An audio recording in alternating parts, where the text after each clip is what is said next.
पर ध्यान ही नहीं देते। ये हमारी ही ड्यूटी है। हमारी ड्यूटी सिर्फ दवाई देना या फिर इंजेक्शन लगाकर चलते बनना ही नहीं है। हमारी ड्यूटी पेशेंट के साथ एक रिलेशन बनाना भी है, उसका विश्वास जीतना भी है। तो मैं यही कुछ मैसेज आप लोगों के सामने अपने नाटक के द्वारा देना चाहती हूँ और इस बीमारी के दौरान होने वाली कुछ परेशानियां, उसको ट्रीट करने का तरीका आप लोगों के सामने मैं पेश करना चाहती हूँ। आशा करती हूँ कि आप सब लोग हमारा संदेश और हमारा उद्देश्य पहुंच पाएगा। धन्यवाद। शर्मा जी, अरे शर्मा जी, पापा भी टॉयलेट गए। बुलाओ। टॉयलेट गए? लेकिन उनको काफी टाइम हो गया, मैं अभी बुला के लाता हूँ। जल्दी। क्या सोच रहे हो यहाँ बैठे हुए? चलो सिस्टर बुला रही है, वो आपका वेट कर रही है वो। शर्मा जी नमस्कार, कैसे हैं आप? अरे भाई मैं जब भी आती हूँ आप हमेशा बाथरूम में ही नजर आते हैं। हाँ, सब ठीक है? चलिए, आप दिन में खाना भी नहीं खाया आपने, क्या बात है? लीजिए, ये इंजेक्शन दे रही हूं और इसके बाद आप कुछ खाइए और थोड़ी देर रेस्ट कीजिए, है ना? ज्यादा सोचना आपके लिए ठीक नहीं है, ठीक है? तो ये है हमारे शर्मा जी, हमारे पेशेंट, हमारे मरीज जो कुछ समय से हमारे वार्ड में भर्ती हुए हैं। शर्मा जी कैंसर के मरीज हैं, इनको मुंह का कैंसर हुआ है। इनकी उम्र है 52 वर्ष, ये न्यूनतम वर्ग के किसान हैं। इनकी बेटी है 2 जो पढ़ाई भी कर रही है और इनका बेटा है जो इनके साथ खेती बाड़ी में भी इनका सहयोग कर रहा है और पढ़ाई भी कर रहा है। लेकिन कुछ समय से मैं ये देख रही हूँ कि हमारे शर्मा जी कुछ बुझे बुझे से नजर आ रहे हैं, शांत नजर आ रहे हैं, चिड़चिड़े हैं और छुपते फिर रहे हैं। कहाँ? वॉशरूम में।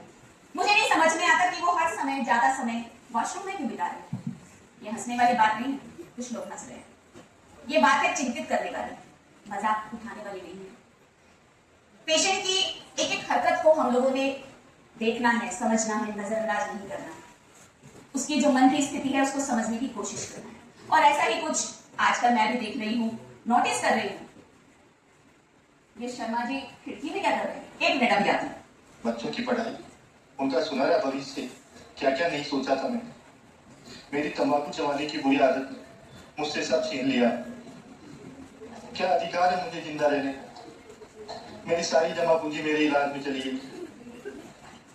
मैं जिंदा भी नहीं रह पाऊंगा। अब जस्ते पे आ जाएंगे। नहीं नहीं नहीं, नहीं होने दूंगा। मेरा मर जाना ही ठीक है। आइए आइए, समझिए समझिए, बैठिए। क्या कर रहे थे आप? सब ठीक है? पानी पीजिए, पानी पीजिए। मुझे एक बात बताइए, क्या चल रहा है आपके दिलो दिमाग में? आप इतने बुझे से क्यों हैं? आप मुझे बता सकते हैं, मैं आपकी नर्स हूँ और विश्वास रखिए मैं किसी को नहीं बताऊंगी। आप मुझे बता सकते हैं? मैं दोषी हूँ सिस्टर, मेरी वजह से मेरा परिवार का सुख चैन सब छिन गया। मेरी एक बुरी आदत सब कुछ छीन लिया।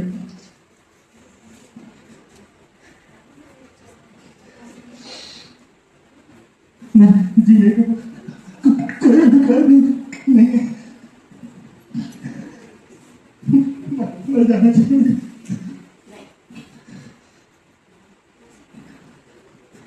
आप ऐसा क्यों सोच रहे हैं? आप ऐसा क्यों सोच रहे हैं? क्या लगता है आपको?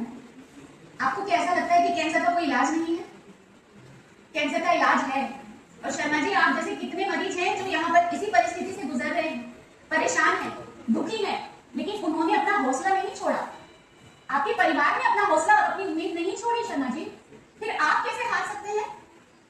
आप इस घर के मुखिया हैं, अपने परिवार के मुखिया हैं, पिता हैं आप।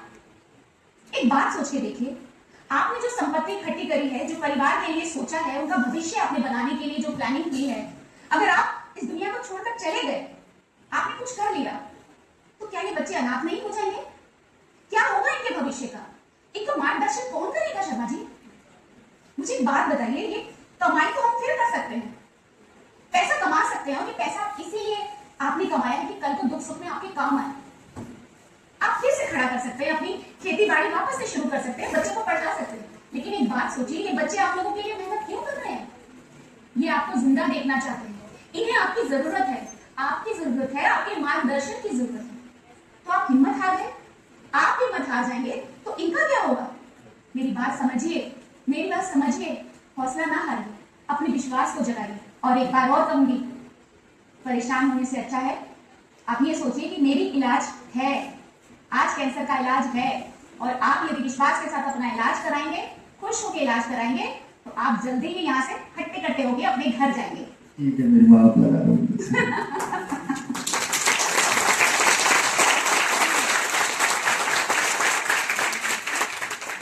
तो हमारे शर्मा जी को समझ गए क्या? परमानेंट समझ गए? नहीं, ये अभी थोड़ा संदेह हो सकता है, फिर उनके दिमाग में ऐसी कोई बात आ जाए, कह नहीं सकती। लेकिन मैं आप लोगों को एक बहुत जरूरी बात बताना चाहूंगी। पेशेंट की कंडीशन इतनी बुरी होती है, वो अपने साथ इतना सब कुछ झेल रहा होता है, अपने आप को अकेला महसूस कर रहा होता है। ऐसे समय पर उसकी एक्टिविटी पर ध्यान देना हमारा कर्तव्य बनता है, फोकस रखना हमारा कर्तव्य बनता है। यदि हमें उसके अंदर कुछ ऐसी एक्टिविटी नजर आए कि वो अपने आप को हार्म करने की कोशिश करना चाहता है, चुप है, साइलेंट है, इरिटेट या छुपा फिर रहा है, कुछ भी ऐसी एक्टिविटी आप लोग गौर करें, तो आप तुरंत सबसे पहले उसकी सेफ्टी पर ध्यान दें। सेफ्टी, हमारे मरीज के कमरे में जो खिड़कियां हैं वो खुली नहीं होनी चाहिए, वो कवर्ड होनी चाहिए। बाहर का नजारा वो देख सके, खुश हो सके, लेकिन वो ऐसा कोई भी गलत कदम ना उठा पाए जो कि वो बाहर कूद सके या फिर कुछ भी नेगेटिव चीज उसके दिमाग में आए। उसके आसपास जो भी चीजें रखी हैं, छुरी, कांटा, कांच, सिरिंज या फिर हार्मफुल मेडिसिन, इसके अलावा भी बहुत कुछ आप लोगों को ध्यान रखना है।